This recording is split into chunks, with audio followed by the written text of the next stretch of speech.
আন্দোলন কৰিলো ইতিমধ্যে কিন্তু সেই চিফ মিনিষ্টাৰ ডাঙৰীয়াই কি কৈছিলে যে যদি আমি কাৰেণ্টটো সঁচা অৰ্থত ভালকে দিব লগা হয় তেতিয়াহ'লে ইউনিট বঢ়াই দিব লাগিব ইউনিটৰ ক্ষেত্ৰত যিটো ৰেট সেই ৰেট বঢ়াই দিব লাগিব ইতিমধ্যে সেই ইউনিটৰ ৰেটটো বঢ়াই দিয়াৰ এটা সিদ্ধান্ত লোৱা হৈছে গতিকে এনেকুৱা ধৰণৰ মাধমাৰ অসমৰ সাধাৰণ জনসাধাৰণৰ মাথাত মাৰাটো সদৌ অসম সংখ্যালঘু ছাত্ৰ ইউনিয়নে কেতিয়াও মানি লোৱা নাছিলে আজিও নলওঁ অদূৰ ভৱিষ্যতেও নলওঁ অসমৰ জনগণৰ হৈ অসমৰ জনসাধাৰণৰ হৈ আমছুৱে কাম কৰি আছে আৰু অনাগত দিনতো আমছুৱে এনে ইয়াতকৈ আৰু ভয়ানক ধৰণৰ কাৰ্যসূচী হাতত লোৱাৰ কাৰণে বাধ্য থাকিব ধন্যবাদ गसाइगाव आमसुनि 2 घन्टा गोख्रों खुद्रिसारनाय क'क्राझार जिल्ला गसाइगाव सोहोरनि सिङाव थानाय गसाइगाव महकुमा बेंगिरिनि साखाथियाव दिनै सोनाब क'क्राझार जिल्ला आमसुनि दैदेननायाव दिनै आमसुनि माखासे गोख्रों दाबिफोरखौ लानानै आमसुआ 2 घन्टा खुद्रिसारनाय हाबाफारि बानजायो दासिमबो थागिबि मुसलमान सुबुंफोरा आधार कार्डनिफ्राय जानगाराव थानांनाय सुबुंफोरखौ थाबैनो आधार कार्ड बानायना होनांगौनि थाखाय आरो बसुन्धरा 2आव सोसननो थाबैनो गोख्रोङै खुद्रिसारो आमसुआ आखायाव बेनार प्लेकार्ड लानानै आमसु जिन्दाबाद आसाम सोरखार हाय हाय बिजेपि सोरखार गो बेक बायदि स्लगानजों आसाम सोरखारनि हेंथायै गोख्रोङै खुद्रिसारो आरो थाबैनो जेन गासै दाबिफोरखौ मावफुंनानै होयो बिनि थाखाय गसाइगाव महकुमा बेंगिरिनि जोहै आसामनि गिबि मन्थ्रि डक्टर हिमन्त बिश्व शर्मानिसिम गोसोखांलाय दैथायहरो আজি গোটেই অসমৰ লগতে আমি পশ্চিম কক্ৰাঝাৰ জিলা সমিতি আমচুও 2 ঘণ্টা অৱস্থা ধৰ্মঘট কাৰ্যসূচী লৈছোঁ আৰু আমাৰ মূলত উদ্দেশ্য হ'ল যে বিগত NRCৰ পৰা আজিলৈকে কিছুমান মানুহে আধাৰ কাৰ্ডটো পোৱা নাই তো আপোনালোকে চিন্তা কৰক যে যিজন মানুহে আধাৰ কাৰ্ডটো এতিয়ালৈকে পোৱা নাই সি কেনেকৈ চলি আছে ইয়াৰ দৰদটো সিহে বুজি আছে আধাৰ কাৰ্ড অবিহনে আজিকালি চাওক যিকোনো ক্ষেত্ৰত গ'লে আধাৰ কাৰ্ডটো লাগে আৰু সেই মানুহখিনি আজিলৈকে আধাৰ কাৰ্ডৰ পৰা বঞ্চিত হৈ আছে এইটো এটা ডাঙৰ কথা আৰ দ্বিতীয়টো হল যে সৰকাৰি বিদ্যালয় বন্ধ কৰাৰ যেটো সিদ্ধান্ত লৈছে অসম সৰকাৰে আমি তাৰ তীব্ৰ বিৰোধিতা কৰিছো আৰু এটা কথা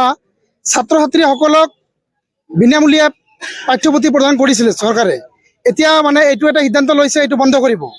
এটা বস্তু আমি বুজি নাপাওঁ সৰকাৰখনে একচুয়ালি কি বিচাৰি আছে যিখন সৰকাৰে শিক্ষা চিকিৎসা এইবিলাকে ফ্ৰী দিব লাগে এইবিলাক বন্ধ কৰি মানুহক খিচুৰি খুৱাই আছে বিভিন্ন আঁচনি দি আছে মানুহক এনেকৈ পংগু বনাৰ এটা চেষ্টা কৰি আছে চৰকাৰখনে এইটো আমি ভাবিছোঁ যাৰ কাৰণে আমি এইবিলাকৰ প্ৰতিবাদত আজি এই 2 ঘণ্টা অৱস্থান ধৰ্মঘট কাৰ্যসূচী লৈছোঁ আৰু ইয়াৰ দ্বাৰা আমি অসম চৰকাৰক সকীয়াই দিব বিচাৰিছোঁ যে আপোনালোকে যধে মধে এনেকৈ সিদ্ধান্তবিলাক নল'ব কিয়নো এই সিদ্ধান্তৰ কাৰণে আমাৰ ভৱিষ্যত প্ৰজন্মৰ কাৰণে বিৰাট এটা ক্ষতি হোৱাৰ কাৰণে আমি ভাবিছোঁ এইখিনিয়ে চৰকাৰখনে ইতিমধ্যে আপোনালোকে নিশ্চয় গম পাইছে যে চৰকাৰখনে কিছুমান হঠকাৰী সিদ্ধান্ত লোৱা বুলি ইতিমধ্যে আমি গম পাইছোঁ এই হঠকাৰী সিদ্ধান্তবিলাকৰ ভিতৰত মানে আহোঁতে চৰকাৰখন মানে ইমান তলত পৰি গৈছে যিটো আমি ভাষাত প্ৰকাশ কৰিব পৰা নাই আজি আপোনালোকে দেখিছে যে গোটেই অসম জুৰি প্ৰত্যেকটা জায়গাতেই জিলা ভিত্তিতেই হওক মহকুমাধিপতিৰ কাৰ্যালয়ৰ সন্মুখতেই হওক আমি আজি এই 2 ঘণ্টা অৱস্থান ধৰ্মঘট কাৰ্যসূচী লোৱাৰ কাৰণে বাধ্য হৈছোঁ এই বৰষুণৰ বতৰটো তাৰ কাৰণটো হ'ল আজি চাওক প্ৰথম কথাটো হ'ল আমাৰ যে অসমৰ বুকুত মাননীয় চিফ মিনিষ্টাৰ ডাঙৰীয়া তথা বিজেপি চৰকাৰখনে যি এক হঠকাৰী সিদ্ধান্ত ল'বলৈ চেষ্টা কৰিছে যে হঠকাৰী সিদ্ধান্তটো প্ৰথম 1 নম্বৰত মই ৰাখিব বিচাৰিছোঁ যে আজি চৰকাৰী বিদ্যালয়সমূহ বন্ধ কৰি দিয়াৰ কাৰণে এটা চক্ৰান্ত চলাই আছে 1 নম্বৰ কথা এই পদ্ধতিটো কোনো প্ৰকাৰে আমি মানি নলওঁ সদৌ অসম সংখ্যালঘু ছাত্ৰ ইউনিয়নে এই ইহঁতৰ যি হঠকাৰী সিদ্ধান্ত এই সিদ্ধান্তটো আমি মানি নলওঁ আৰু এই সিদ্ধান্তটো অনতিপলমে প্ৰত্যাহাৰ কৰিব লাগিব চৰকাৰখনে দ্বিতীয় নম্বৰত কথা হৈছে কাৰণে আজিলৈকে আধাৰ কাৰ্ড পোৱা নাই সেই আধাৰ কাৰ্ড নোপোৱা ব্যক্তিসকলক অনতিপলমে আধাৰ কাৰ্ডৰ ব্যৱস্থা কৰি দিব লাগে আৰু অসমৰ বুকুত ধৰ্মীয় সংখ্যালঘু জনসাধাৰণে বসুন্ধৰা 2ৰ ক্ষেত্ৰত বহুতো পিছ পৰি আছে বসুন্ধৰা 2ৰ ক্ষেত্ৰত ধৰ্মীয় সংখ্যালঘুসকলৰ নাম অন্তৰ্ভুক্ত কৰিব লাগে আৰু আপোনালোকে জানে যে চৰকাৰী স্কুলৰ পৰা ছাত্ৰ ছাত্ৰীসকলক ইতিমধ্যে যি চৰকাৰী কিতাপ পত্ৰ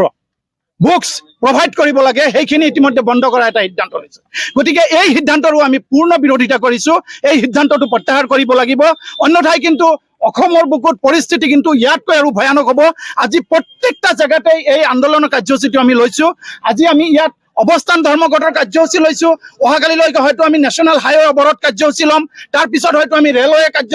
লাইন অৱৰোধ কাৰ্যসূচী ল'বলৈ বাধ্য হ'ম গতিকে আপোনালোকে চাওক সেইদিনা 2 দিন আগত অসম চৰকাৰখনৰ ভেকু ভাওনাৰ এটা চিষ্টেম চাওক 2 দিন আগত গেছ চিলিণ্ডাৰৰ দাম কমাই দিছিলে অলপ কমাই দিছিলে অসমৰ ৰাইজে অলপ সকাহ পাইছিলে কিন্তু কি কৰিলে এই এটা কথা আছে নহয় যে চামুচেৰে দিয়ে বেলচাৰে নিয়ে